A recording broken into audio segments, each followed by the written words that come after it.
ആവോ എന്റെ അമ്മോ. എന്റെ അമ്മ ആദ്യമായിട്ടാണ് ഒരു ക്രിസ്ത്യാനി അല്ലാത്ത ആൾക്ക് 1,00,000 സംഭാവന കൊടുക്കുന്നത്. കാലം പലതും മാറ്റി മറിക്കും. എനിക്ക് പറയാനുള്ളത് എന്റെ മുദ്രാവാക്യം എനിക്ക് സന്തോഷമായി.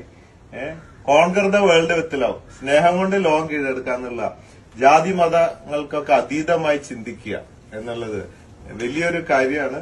ഞാൻ വിചാരിച്ചേ ഈ യാത്രയിടയില് അമ്മ വിളിച്ചപ്പോ ചീത്ത പറയാനായിരിക്കും. കാരണം നേരത്തെ പറഞ്ഞ ഈ വെയിലത്ത് നീ ഇങ്ങനെ തെണ്ടി നടന്ന് തിരുവനന്തപുരത്ത് നിന്ന് കാസർഗോഡ് എത്തുമ്പോൾ നീ ചാവും, നിന്നെ രക്ഷിക്കാൻ വേറെ യാത്ര വെക്കേണ്ടി വരും എന്നൊക്കെ പറഞ്ഞിട്ട് വെച്ചായിരുന്നു. അപ്പൊ അതിന് ചീത്ത പറഞ്ഞിട്ട് പുറപ്പെടുമ്പോ പക്ഷെ ഇപ്പൊ അത് നേരെ മാറി. നീ നന്നായി ചെയ്തതാണ്. ആദ്യം പോകരുതെന്ന് പറഞ്ഞു. നീ മിന്നാന്ന് പറഞ്ഞേ, ഞാൻ മിന്നാന്ന് 2 മണിക്കാരന് പ്രാർത്ഥിക്കായിരുന്നു. ഒന്ന്, ഇനി ഈ കാശ് കിട്ടിയോ നിങ്ങൾ ഇങ്ങോട്ട് ഇറങ്ങിയാ മതി, കാശ് തരാണ്ട് ഒരു പറയും പണിക്കാരെ ചേച്ചിയുടെ കയ്യിൽ 10 രൂപ കിട്ടിയാൽ മതി, അന്ന് ഞങ്ങക്ക് മുട്ടില്ലാന്ന്.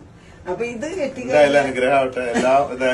അല്ല, ഇത് നിങ്ങൾ അനുഭവത്തിൽ കാണാം. എന്തായാലും ഇത് ഭയങ്കര ഒരു അനുഭവമാണ്. ഓക്കെ, ഒരു മോർ കണ്ടുപറ്റില്ല.